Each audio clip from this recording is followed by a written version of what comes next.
Oke, jadi bagi teman-teman yang masih terkendala kemarin untuk EBP-nya, di sini ada sedikit cheat gitu ya istilahnya untuk nyari itu. Pertama, yang pasti teman-teman tentuin passion of interest-nya atau apa sih yang emang ingin teman-teman teliti gitu ya. Kemarin sendiri dari Bapak ada 5 rekomendasi penyakit yang penelitiannya cukup banyak gitu diteliti gitu. Misalnya ada penyakit-penyakit jantung kayak infark miokard, lalu diabetes, penyakit-penyakit ginjal, stroke, dan misalkan hipertensi. Nah, pertama masuk ke Google lalu misalkan teman-teman ingin nyari diabetes. Nah, di sini pakai N systematic review dan nyarinya dalam bahasa Inggris. Oke. Nah, sekarang ini udah ada nih ya. Kita coba ke since 2000 atau 5 tahun terakhir supaya kita misalkan tahu nih evidence apa yang memang terbaru gitu kan. Ini misalnya dietary fiber and whole grains di mana serat pangan dan biji-bijian dalam manajemen diabetes misal.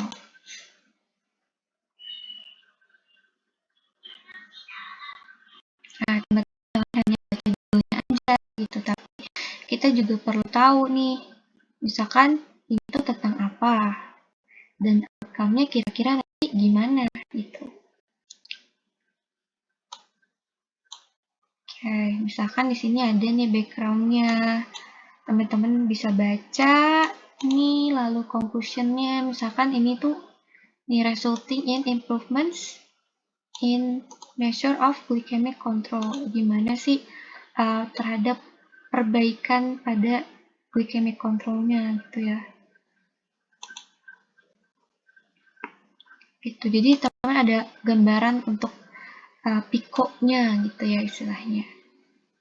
Lalu ada di sini kayak misalkan low glycemic index diets as an intervention for diabetes. Berarti ini pertanyaannya masuk ke intervensi karena ada banyak ya kan, ada prognosis, ada diagnosis, etiologi, dan meaning. Itu ada 5 ya kalau salah. Tuh, jadi teman-teman nanti sambil lihat, sambil analisis juga ini kira-kira masuknya kemana gitu. Lalu misalkan efisiensi atau efisiensi ya. Dan and safety, dimana efisiensi dan keamanan dari diet yang dari karbohidrat yang rendah dan sangat rendah itu untuk diabetes atau remisi diabetes tipe 2 misalnya gitu.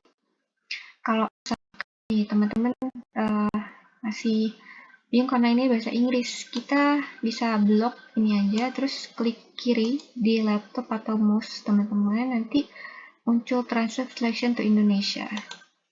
Tuh, jadi kita bisa nge-translate ini tuh apa gitu. Mungkin di sini nggak kelihatan ya, atau bisa juga ditranslate full gitu ke bahasa Indonesia. Biasanya ada, cuman nanti bingung gitu. Oke. Ini masih banyak ya. Bisa teman-teman lihat dan teliti lagi, observasi lagi nanti. Terus ini misalkan ini ada ini nih, prenatal infant and childhood following metformin versus insulin treatment for gestational diabetes. Ini ada versus nih, berarti penelitian ini membandingkan gitu antara dua intervensi gitu. Misalkan kita udah nemu nih, ini P-nya gestational diabetes atau pada pasien dengan gestational diabetes atau diabetes pada ibu hamil gitu ya, bagaimana efektivitas metformin jika dibandingkan dengan insulin terhadap pertumbuhan neonatal bayi dan masa kanak-kanaknya dari si ibunya gitu ya nanti. Sama kayak tadi, baca-baca lagi, ini terus untuk apa misalnya, conclusion-nya juga seperti apa, supaya kita enak juga nantinya gitu, nggak bingung. Misalnya di sini di backgroundnya metformin semakin banyak ditawarkan sebagai alternatif insulin yang dapat diterima dan ekonomis gitu ya untuk pengobatan GDM. Tapi dampaknya itu pada dampak pengobatan metformin pada ibu tuh terhadap perkembangan janin, bayi, dan masa kanak-kanak itu tidak diketahui. Oh, jadi kenapa mungkin alasannya meneliti ini gitu. Terus conclusionnya nih untuk nanti misalkan outcome-nya seperti apa. Kayak gitu ya kurang lebih. Nah ini juga banyak nih metformin versus insulin. Nanti kalau untuk membuktikan lebih lanjut gitu ya, apakah ini diteliti lagi nggak sih gitu kan, banyak diteliti lagi, teman-teman bisa iseng-iseng tuh cari di 3 database yang sudah kita sepakatin kemarin, kayak ada di Science Direct, terus EBSCO, sama di Tyler and Francis ya. Coba cari-cari mengenai ini gitu. Ada banyak nih yang relevan kayak gitu. Ya, ini masih banyak, bisa dibaca-baca lagi nanti. Oke, misalkan kita ke yang hipertensi.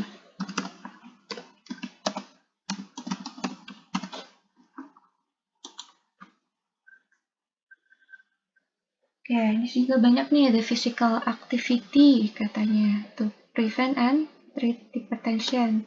Bagaimana aktivitas fisik gitu ya, to prevent and. Nah, ini bisa nih masuk ke intervensi ya. Dan ini masih banyak sih.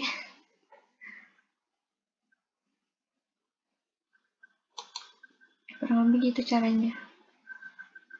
Nah, ini bisa mungkin ke pertanyaan, coba di diagnostik ya. Ini mengcompare antara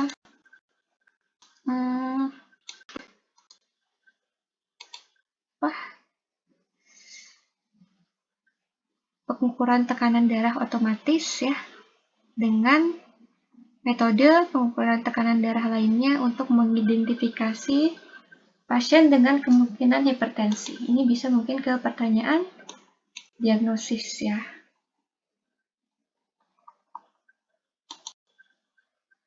Lalu ada apa lagi? Ini banyak ya.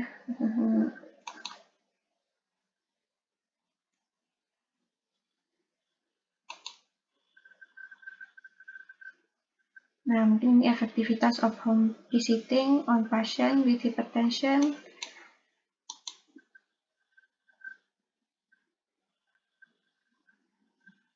Ini bagaimana aktivitas kunjungan rumah gitu ya dengan pasien pada pasien hipertensi gitu.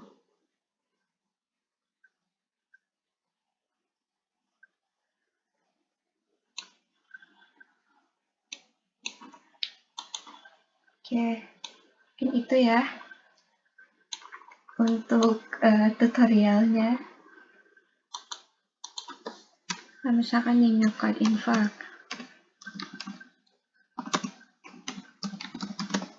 Nanti bisa dieksplor lebih banyak lagi ya.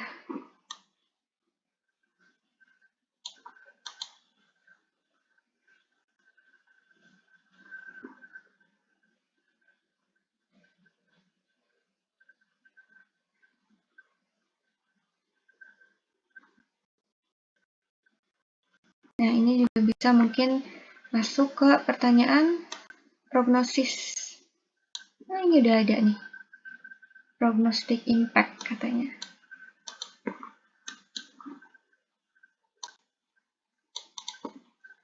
Tinggal dibaca-baca lagi ya nanti. Nah, mungkin itu aja untuk tutorial